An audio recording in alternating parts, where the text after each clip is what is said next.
need to change the rear gearbox oil on this Polaris Ranger 2017. This is the proper oil for it. AGL, gear case, lubrication and transmission fluid. I've been talking to some dealers on Facebook and they recommend only using this. The demand drive fluid is for the front axle. It only needs 2 for each oil change at 100. So if you're on 7, you'd be on 5 after you changed it. It only needs 2/10 a litre. It's fairly simple to change. I've already done it, so I'm just going to show you that one. So we're going to change the back. So you need about 1.5 for this back gearbox apparently. So all you need is 1 Allen key. Here for a minute. Think for a heavy Allen keys.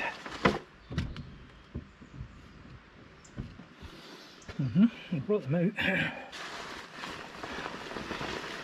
Yep. An old jacket here. I think it's a 5mm. So this is your fill and your level here, and the drains underneath here.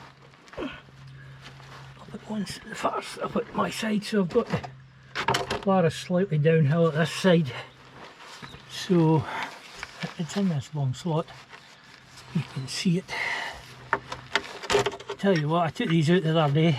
Oh my goodness, were they tight. A break it apart. See, that's going tight again. I'm going to put it in that tight. You near think they were welded. Bruised knuckles may happen.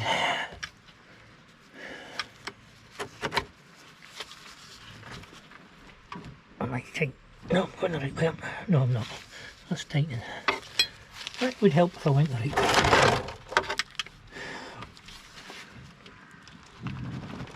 I can't move it.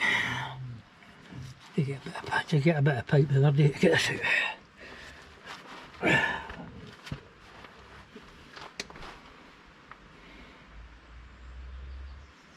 I'm going the right way. Just trying to figure out if I'm going the right way. Oh, you tightening it that way. Yeah, it should come towards me. I believe the Americans call these cheater bars. We just call them levers.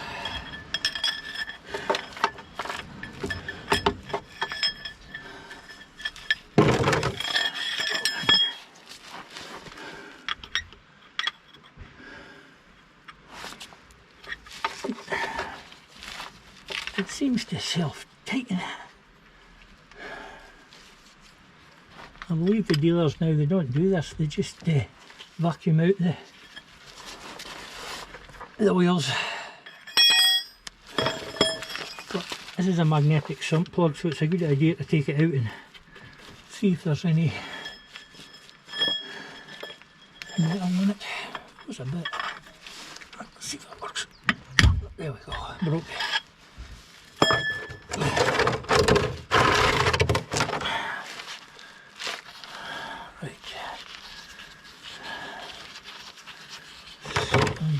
Suitable container for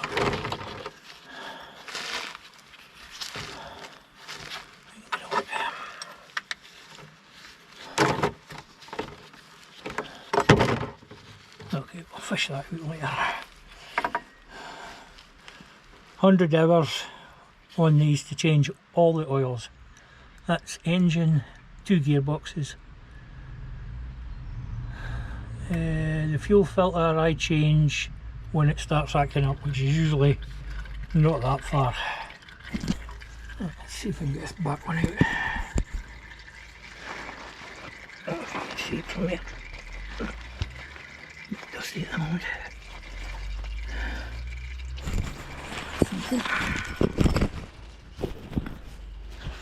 So that's that one in there. I've got this out with a big span on the end of it.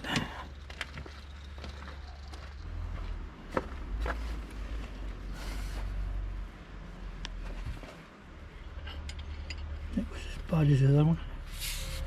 Oh, I need to put something under here.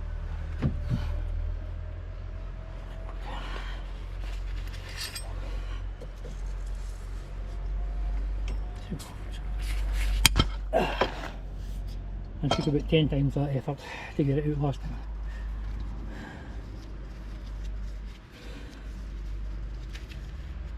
I'm fairly level front to back, just slightly off to the nice and clean. Slightly off to one side.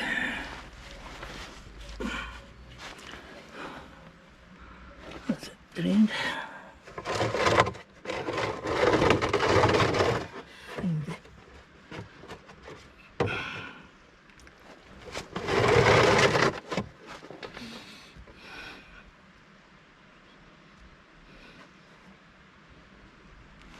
See, that's a magnet.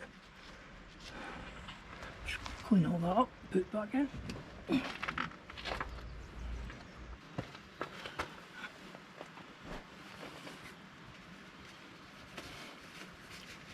Another thing one of the guys said, one of the dealers said, if you put the wrong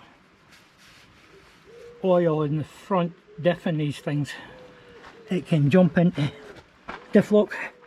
It's a thing called a Hilliard clutch, which works by you put voltage into it and it engages the clutch somehow, but if you've got the wrong oil in it, it can do it itself, so that'll put your diff lock on as well and you'll not be going anywhere straight, apart from straight.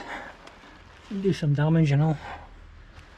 So although the oils are expensive, there's about £32 a litre for the back here. Cheapest I could find, including postage.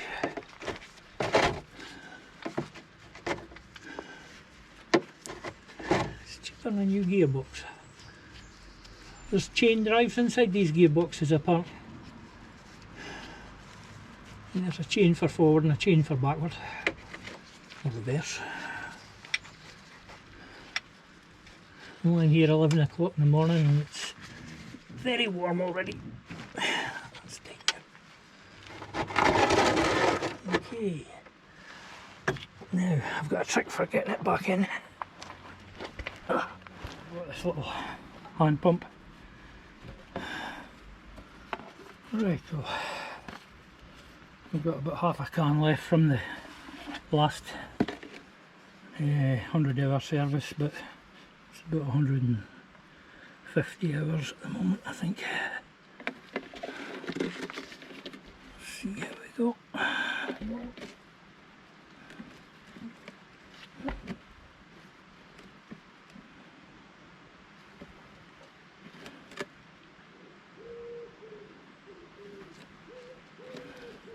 Some folk make up little funnels and stuff, but this is quite good for awkward stuff. This is what I did with the front one. And you just fill it up till you get to the level, as far as I'm aware.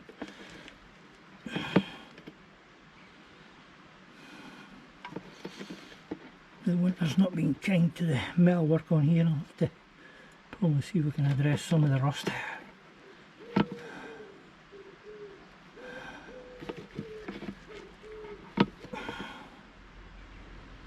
Some new paint on it.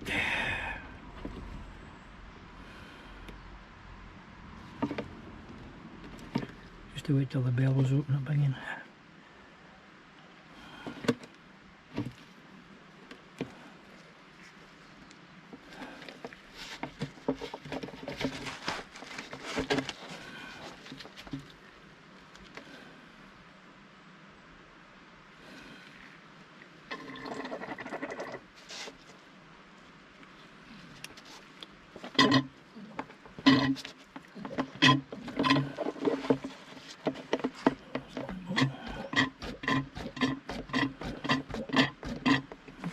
Back on already.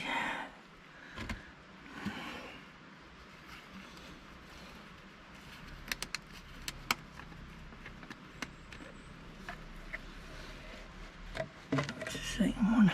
This is a full 1 litre I've just purchased. I got it on eBay. The funny thing with eBay is it put up a few sellers and they were all the same price, like 32 quid plus postage.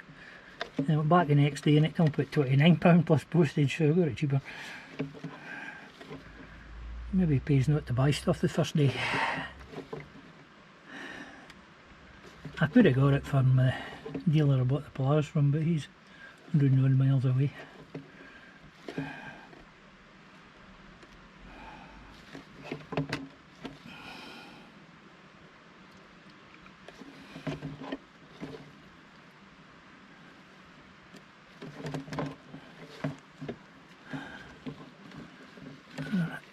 Well, there was an era Polaris dealer, but he's stopped being a Polaris dealer. He's dealing in Segway now, I think he said.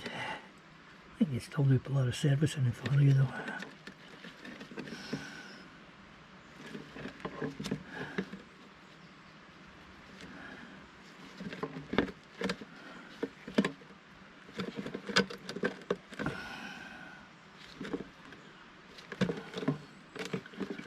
So what will we say, 45 quid for the gearbox at the back. A litre of the front demand drive probably do 3 to 4 changes and it's about the same price I think. Oh, I think we're here.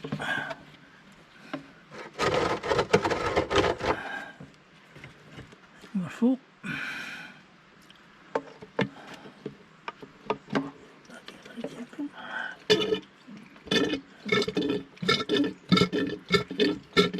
See what's left in the bottle.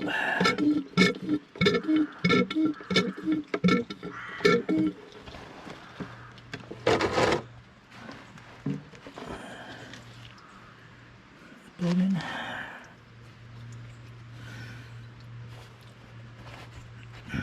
Right on key.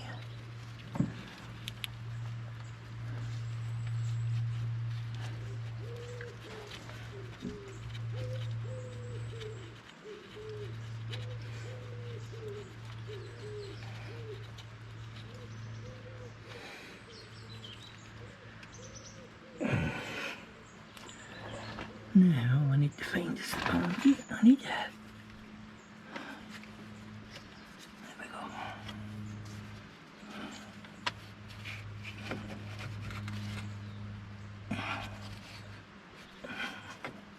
That's it. Very long. See what's left in this bottle.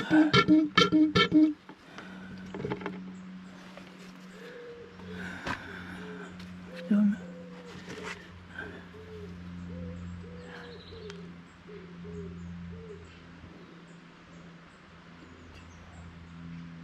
Two and a half, no, two and a, it won't be 2.5 litres, it's 250 fluid,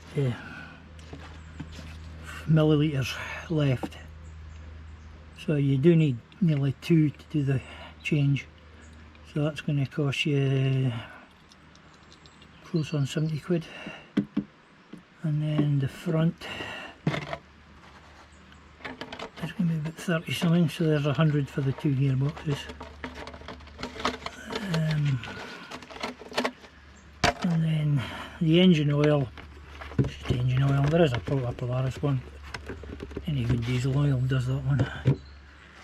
Fuel filter, there was a guy on eBay selling a service kit with all the fuel filter and the air breather filter, which is important to change in a cooler engine apparently, because a lot of dirt gets into the head and screws up the I'm not sure if I think the oils were with it. Some of the oils were 60 quid, but I think it'd be more than that. What's a 4 litres of oil's about £32 now, isn't it? Something in that region.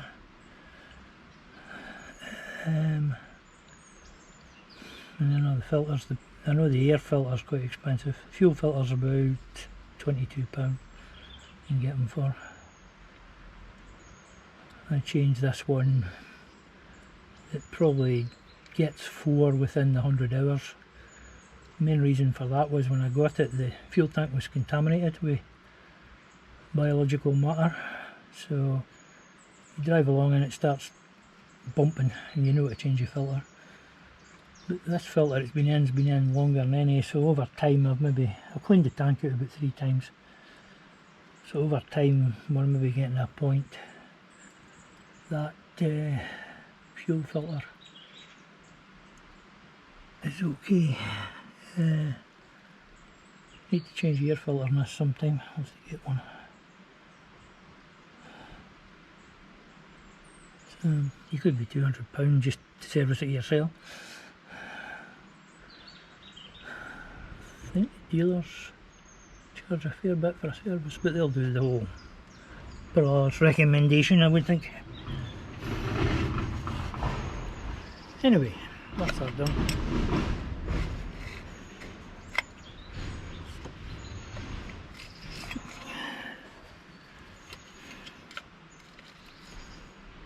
It's not difficult, especially on a nice sunny day like today. We're waiting on the dust coming up from the Sahara. This is we're into September and we're in Scotland and England's hitting like 34, 35 degrees in September. But the farmers up here are cutting their barley, so they'll be happy not to have rain. So look at the discs as well. Discs are a wee bit rough. You hardly ever use the brakes in these things. The engine braking's enough. Right, that's that for the moment. This is my old Peter Wright anvil. Peter Wright was pretty famous in his day, and there's a lot of clones of Peter Wright anvils. So it's had a lot of use. It's about 8mm, so put this fly cutter to try out, running at about 300 RPM. I asked another chap about it and he said that was about a good speed. Not in any hurry, so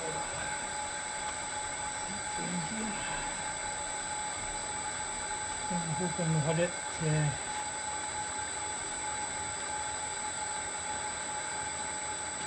it would take the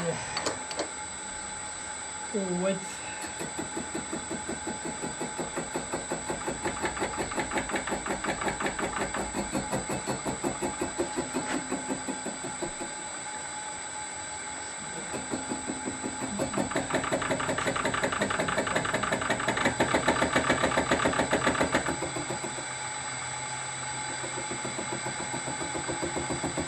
I used this cutter, it came with the brake fork.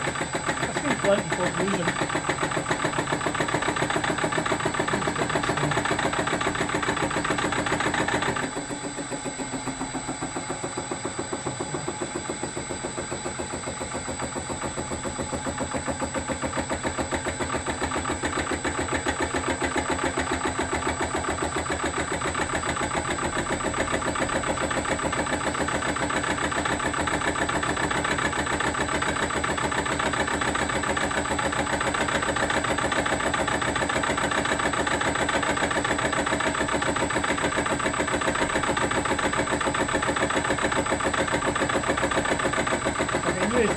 Carbide one if I need to, but give this a shot. Still steel, so it's a chance, I think. The rust away.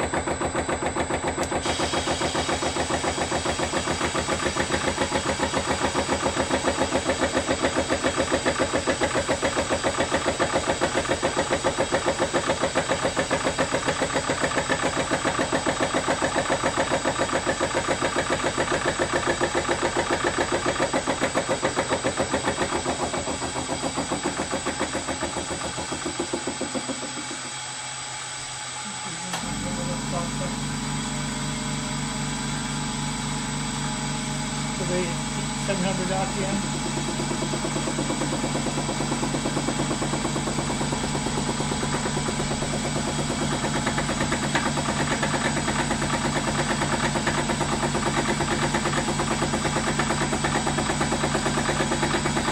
Well, it might be that still steel, and that could be still steel as well.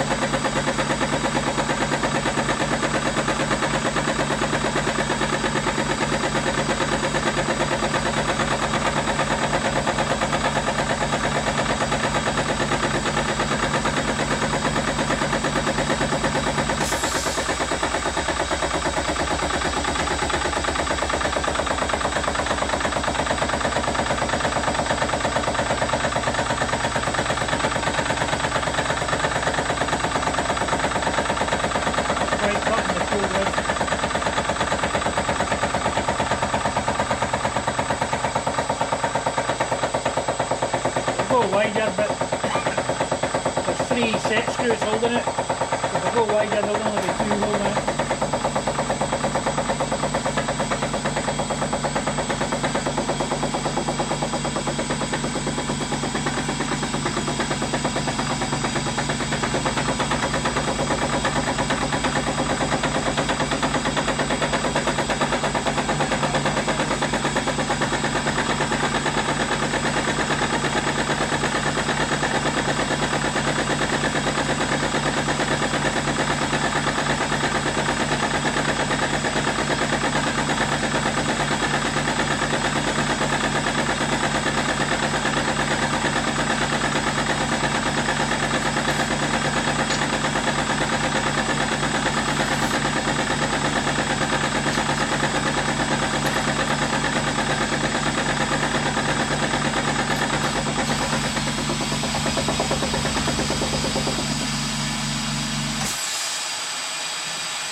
Okay, so if we go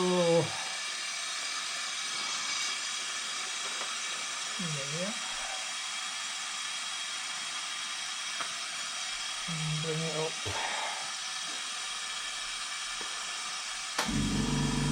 that's 50 down.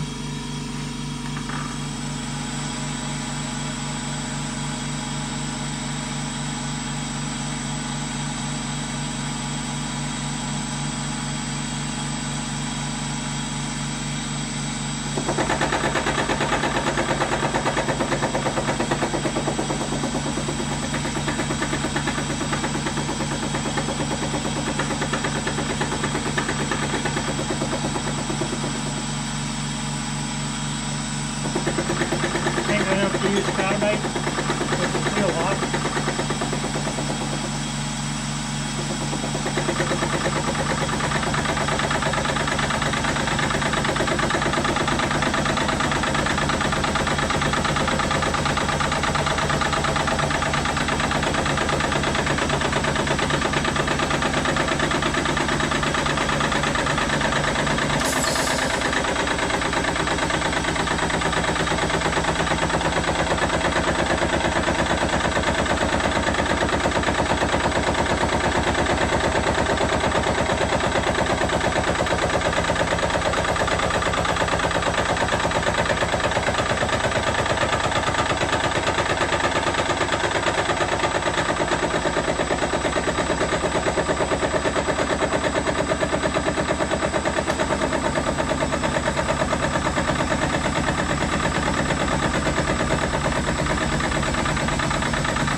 You want to do this for a while, but like Jimmy will get the angle up here.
See what 50 thou does.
Going to change to a carbide cutter.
Well, I went back and forth quite a lot of times, a bit today, a bit tomorrow, but I'm not going to show it all, you'll be bored to tears.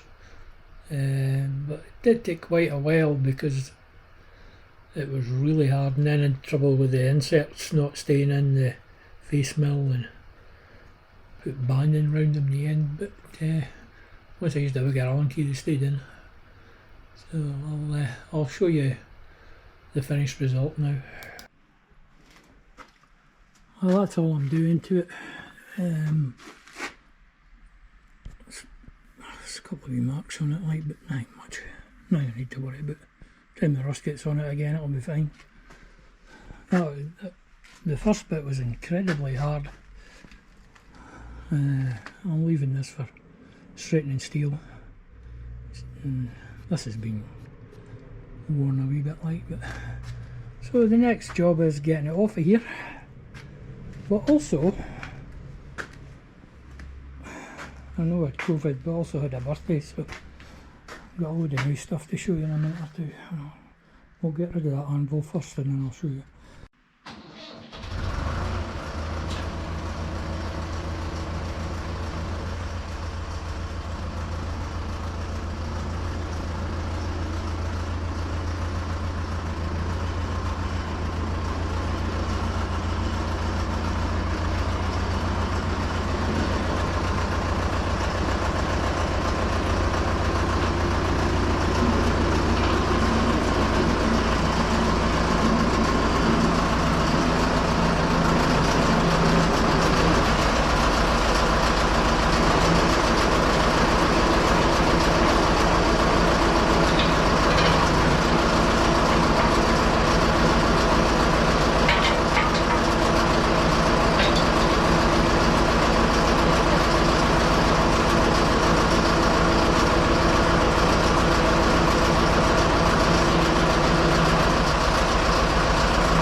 Now that's that back where it usually lives.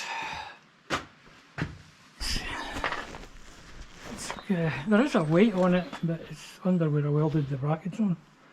Peter Wright anvils come in they've got 3 sets of weights. They're all pounds, like 200 weights, 3 pounds and something ounces. But you've kind of got to count them up to get the total. Anyway, let's have a look at the new goodies. A few goodies I got. So, new Noga tool, which broke the last one, and a heck of a handy, but they're really sharp. You have to watch yourself. New Makita angle grinder. This is the one that went up in smoke. And a light for Bridgeport. Cutting discs here, but they're just stock ones.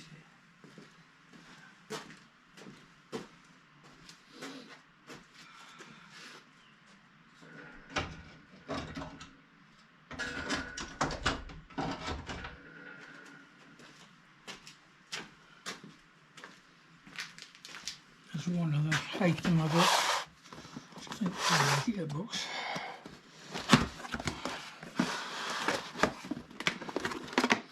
Which made me laugh. Asked for a welding magnet. This little gem appeared.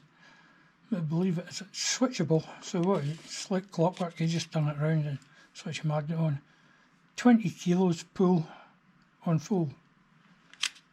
Pretty good hold. I thought it would be bigger. Anyway, it'll be useful because you can switch a magnet off, so you can pick up all the iron filings and then you just turn it off. 15 to 20 kilos, would you believe that little thing has? It does take a lot to pull it off. So, okay, it's kind of cute, I think. Kind of like that one, even though it's tiny.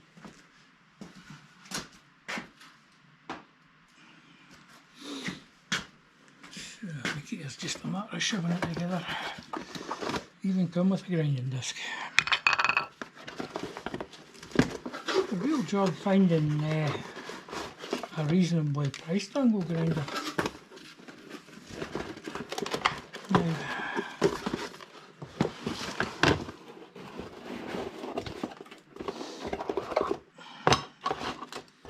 the ones that we're looking at are 100-ish.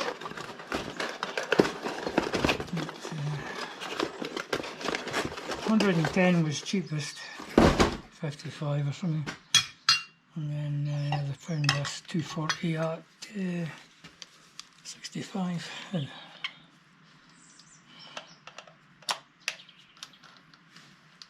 No spanner. That's unusual. It'll be in the box.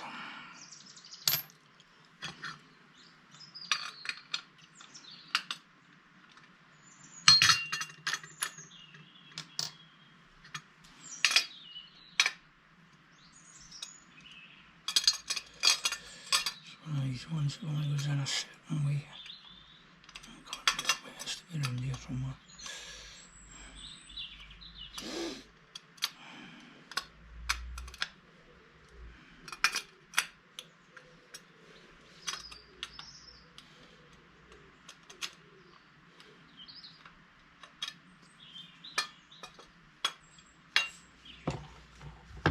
Just listen up out here. We'll see what happens. We may not be down here for a while. I can't find them. I hear you saying you can't find anything when you were down here a lot. That's true.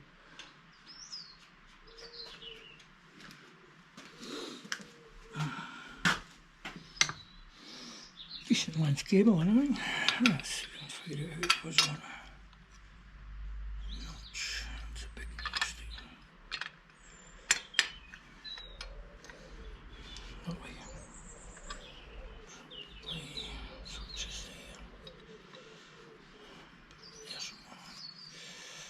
Oh, and they've put a stop on it. That's a good idea. How many times have you had your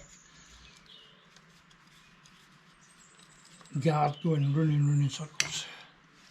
See, there's actually a stop there.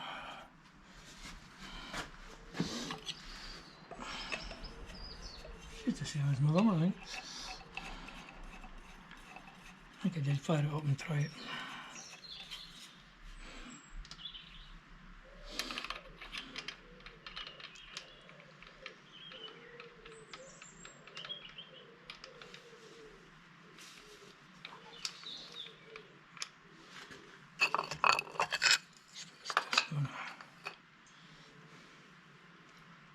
One of the things with the other one,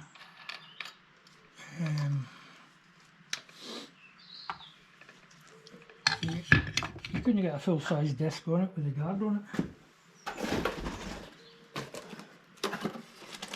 But there'd be a handle for it.